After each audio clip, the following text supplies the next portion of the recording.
Dans cette vidéo, je vais vous parler un petit peu du dernier écran que j'ai acheté, donc le Millennium MD49, donc un écran ultra wide de 1,20 m de large.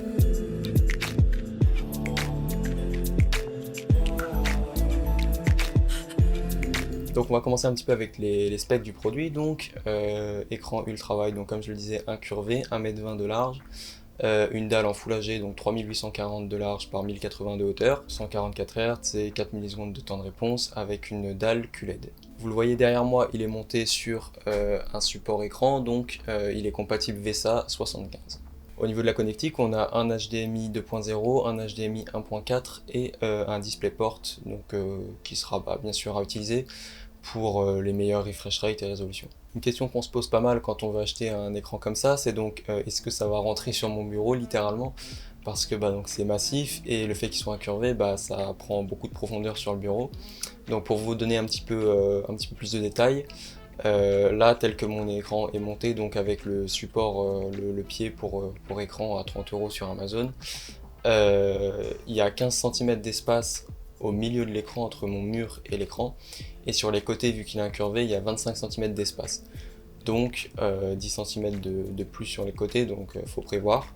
Et donc en longueur 1,20 m, donc si vous voulez mettre votre tour à côté et garder un tout un petit peu esthétique, aéré, pas tout compacté, un bureau d'1,80 m n'est pas de refus, je pense. Et niveau poids, cet écran il pèse quand même, selon si vous prenez un Samsung ou un Millennium comme moi, ça pèse entre 11 et 15 kg littéralement, avec le pied, donc bon, faut enlever peut-être 1 ou 2 kg sur le pied. Donc clairement c'est lourd, donc c'est un peu compliqué, mais j'ai quand même réussi à le monter sur mon petit pied pour double écran, qui coûte, comme je disais, 30 € sur Amazon. Faut juste bien serrer les vis pour pas que ça bouge dans tous les sens, mais franchement ça le fait, et je vous recommande vraiment ça plutôt que de garder les pieds, surtout si vous prenez le Samsung, parce que le Samsung, si vous regardez de profil, entre l'arrière du pied et la partie la plus proéminente, il y a 40 cm. 40 cm littéralement. Dites-vous qu'un bureau classique, ça fait 60 cm de profondeur en moyenne, 70 si vous avez un bureau un peu plus profond. Donc clairement votre clavier il passe pas en fait. Donc voilà, je vous recommande vraiment ça, ou des petits supports à 15 balles pour l'accrocher dans le mur si vous n'avez pas peur de faire 4 trous dans votre mur. Ensuite on peut se demander à quoi ça sert d'acheter un écran comme ça, c'est inutilisable, c'est super large, on peut pas voir tout l'écran en un.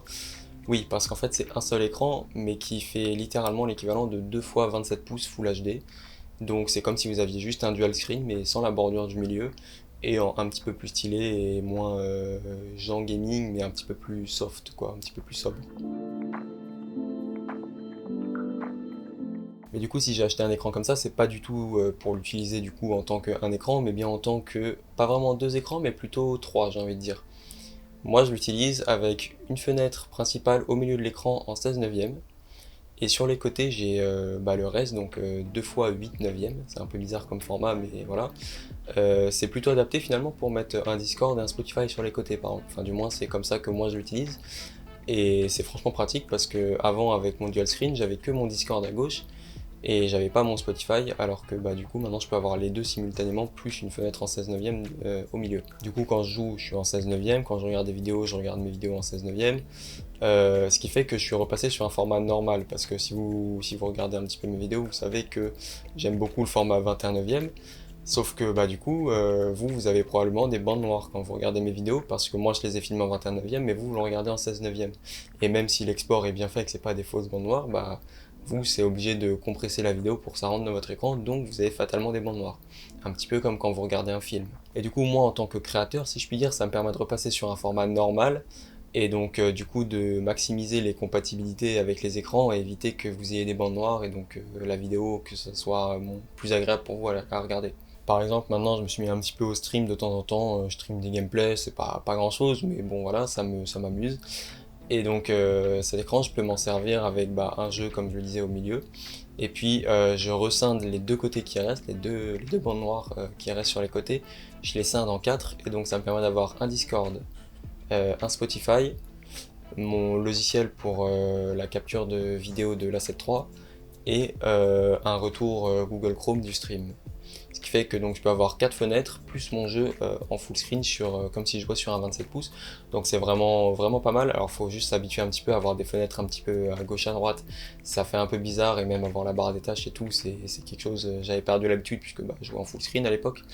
Mais donc ça fait un peu bizarre. Puis repasser de 21.9 comme main screen à là du coup 16.9, ça fait un petit peu bizarre au début, mais franchement bon je m'y suis habitué assez vite.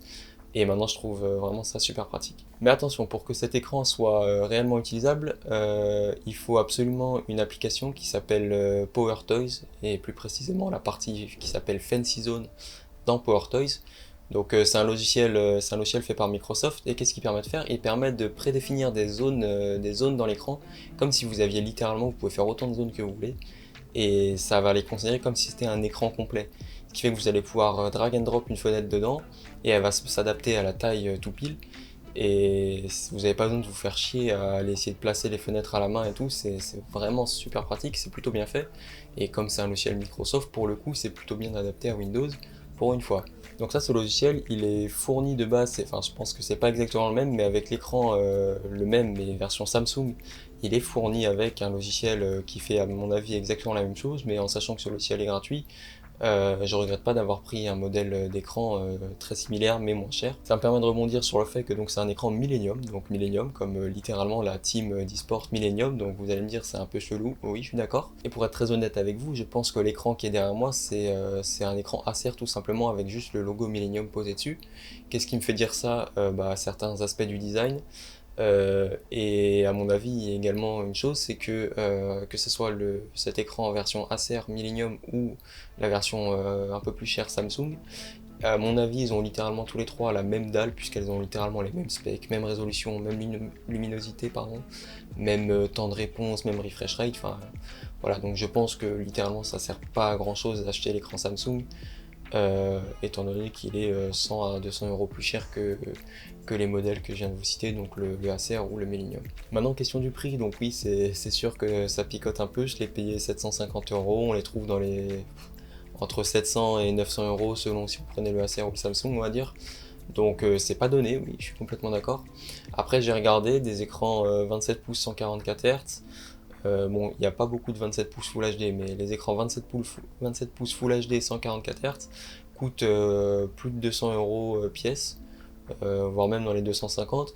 Ce qui fait que si vous en prenez deux, ça fait 500 euros, donc on n'est pas si loin que ça du prix actuel. Oui, vous allez me dire, on aurait pu prendre un triple screen pour le même prix que seulement un équivalent double screen ici. Je suis d'accord, après, c'est pas du tout fait pour la même chose. Et l'écran qui est derrière moi, je trouve que c'est vraiment un écran fait pour les créateurs. Pourquoi? Je m'explique, c'est extrêmement pratique sur tout ce qui est Premiere Pro, After Effects, Photoshop. Ça c'est vraiment, vous avez une place folle, vous pouvez mettre tous les menus en plus. C'est ce que j'adore avec la suite Adobe, c'est que vous pouvez tout personnaliser, bouger les menus, les mettre exactement là où vous voulez. Et donc ça, avec un écran comme ça, c'est le pur tuerie. Question résolution, j'avais vu pas mal de gens qui doutaient un petit peu du fait de prendre un Full HD sur un écran aussi grand. Et c'est vrai que personnellement, j'ai toujours été sur du Full HD, mais en 22 pouces. Ce qui fait que donc il y a une densité de pixels quand même plus élevée, parce que là on a la même résolution, mais sur un écran plus grand, donc forcément il y a moins de pixels au centimètre carré. Et donc c'est vrai qu'au début, je l'ai vu.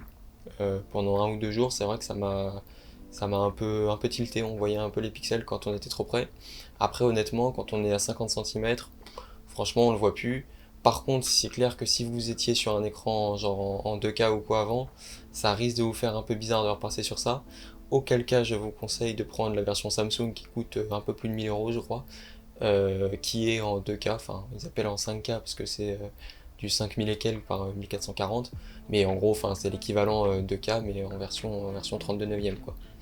Et voilà, donc si vous étiez sur une résolution supérieure du Full HD, je vous conseille vivement de prendre la résolution d'au-dessus, quitte à lâcher un billet en plus. Si vous étiez sur du Full HD déjà, personnellement, je trouve qu'on s'y fait. Aussi une fonctionnalité dont j'ai oublié de parler jusque-là, mais c'est donc le mode de picture by picture de l'écran, donc qui permet de brancher deux sources simultanées à l'écran. Donc vous avez une Play d'un côté, un PC de l'autre, et ça vous scinde l'écran en deux. Et vous pouvez littéralement jouer aux deux en même temps, comme si vous aviez vraiment deux écrans. Je vous recommande pas spécialement cette fonction, pourquoi? Parce que ça bloque les menus. Disons que le menu, tout est grisé parce qu'on peut pas choisir indépendamment, par exemple, les contrastes, les couleurs, les refresh rates d'une partie de l'écran et du coup faire des réglages différents pour l'autre partie. Ça, l'OSD dans l'écran, il sait pas le faire. Donc je vous déconseille un peu ce mode, enfin je trouve ça pas terrible. Donc voilà, je vous recommande vraiment l'appli Fancy Zone comme je vous avais expliqué tout à l'heure.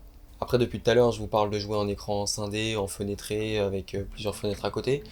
Sachez que c'est tout à fait possible de jouer en 32 neuvième. La plupart des jeux qui se respectent, on va dire, supportent le 32 neuvième, il n'y a pas de souci.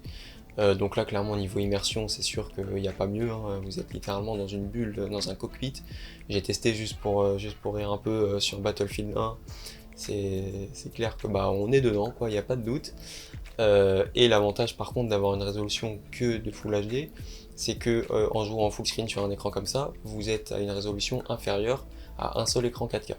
Ce qui fait que ça, il n'y a pas besoin d'avoir non plus un PC du feu de Dieu pour pouvoir utiliser cet écran.